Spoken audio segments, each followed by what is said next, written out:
Today, we're going to be going over my 5 least favorite weapons to face in Splatoon 3. These are the most horrific, evil, and overpowered weapons to ever be introduced in the Splatoon series, so I hope you're ready.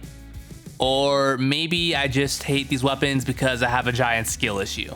I don't know, but what I do know for a fact is that me and other dually players alike struggle against these weapons, so I'm sure some of you will have at least a few of these in common with me. This is the third and final part to my least favorite series. I previously went over my 5 least favorite specials to face, as well as sub-weapons. Main weapons only seem natural to do at the end, so here we are. As always, if you enjoyed this video, consider leaving a like and subscribing.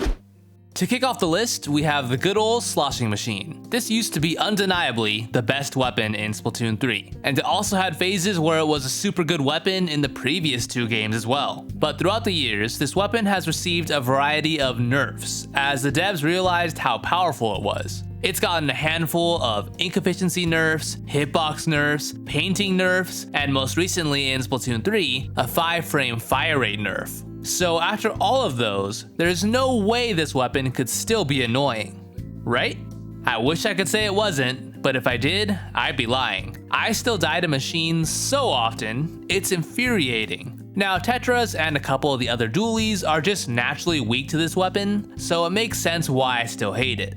I guess my main problem with facing machines is that I feel like its projectile hitbox is just too big, which is pretty crazy to say since this exact trait was already nerfed back in Splatoon 2. But yeah, I still feel like a machine player just needs to flick in my general direction to be able to partial me, rather than actually having to aim well. It's why I generally don't care for the recent fire rate nerf that it received. I mean, don't get me wrong, I'll take it, but I would have preferred if they didn't touch the fire rate and instead reduced the size of its projectiles by a little bit. I think that would have made for a more reasonable nerf, especially since a lot of machine players have expressed that the weapon just feels awful to play now. Next up, we have a tie between the Octobrush and Paintbrush. We'll talk about the Octobrush first, since this has been one of my least favorite weapons to face for years. Let me just make this clear right off the bat so we're all on the same page. Tetras hard lose to Octobrush. This is because the Octobrush has enough range to swipe at you while you're rolling away, and they also don't have to aim super well to be able to damage you. So while dodge rolling would normally trip up a number of weapons, Octobrushes just don't really care.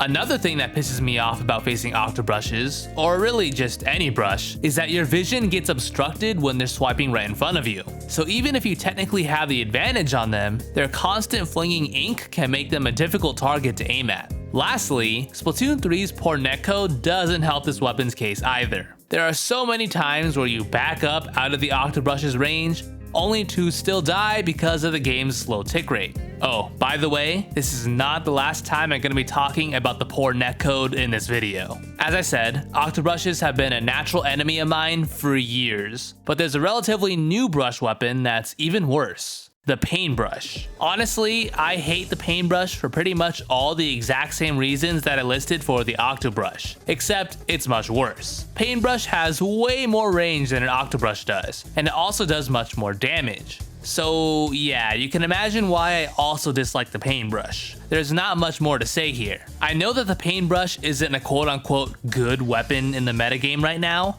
but that doesn't make me hate it any less. Nintendo, please never buff this weapon again.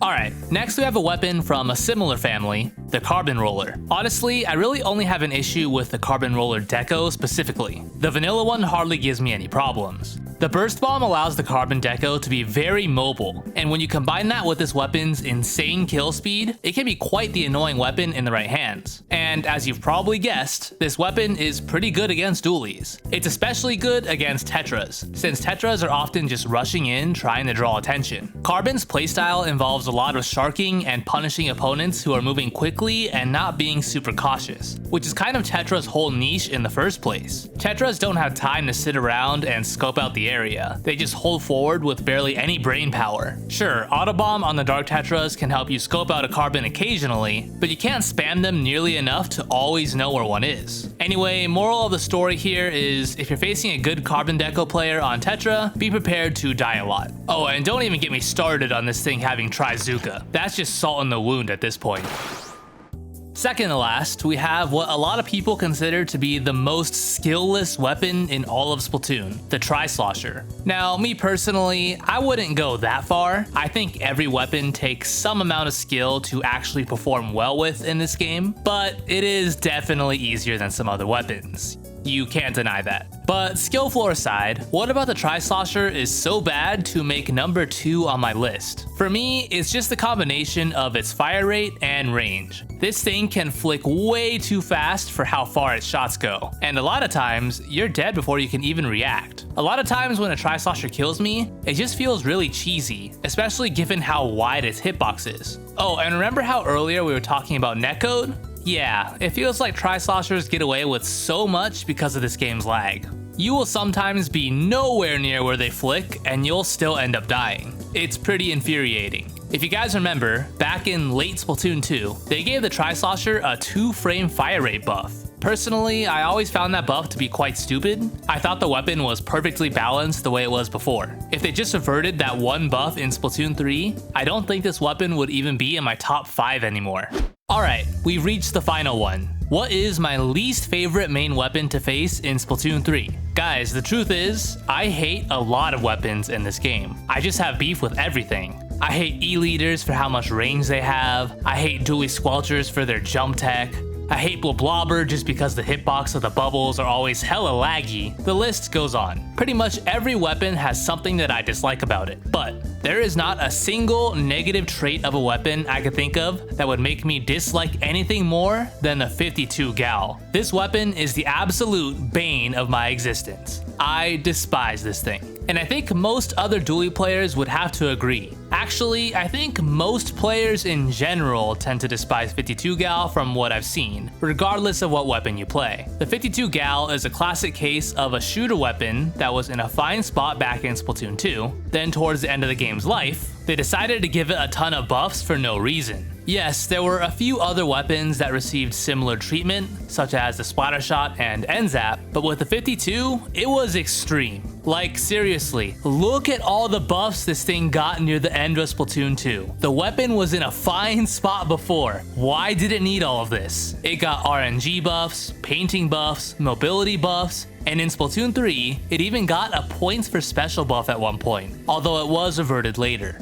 Does Hisashi Nogami main this weapon or something? Well, as you can probably imagine, all of these buffs have resulted in the weapon becoming what some might call overpowered. It's a 2-shot kill weapon with amazing paint, good range, and a decent fire rate and shot spread. Again, this thing's main weakness used to be its RNG, but they buffed it so much that it's hardly even an issue anymore. Oh, and for some horrible reason, Nintendo thought it would be a good idea to give this weapon a splash wall. In all 3 games! Talk about insult to injury. Facing this thing without the splash wall is painful enough. But now it has a free shield that can just throw up while it rushes you down? If you've ever tried to fight this weapon with Tetras or Splat Dualies, you know the pain. You just get wrecked by this weapon. It's common knowledge. Its bullet hitbox is gigantic, and it kills so fast that it feels like dodge rolling against it doesn't even matter. Hell, even fighting the 52 Deco kit without Splash Wall still sucks. Sure, it's a little bit easier, but the main weapon is just so good that trying to approach it in any way feels like such a chore. Alright, I've ranted about the 52 Gal enough, but the bottom line is, this weapon is too powerful and it needs nerfs. And I know I'm not the only one who thinks that.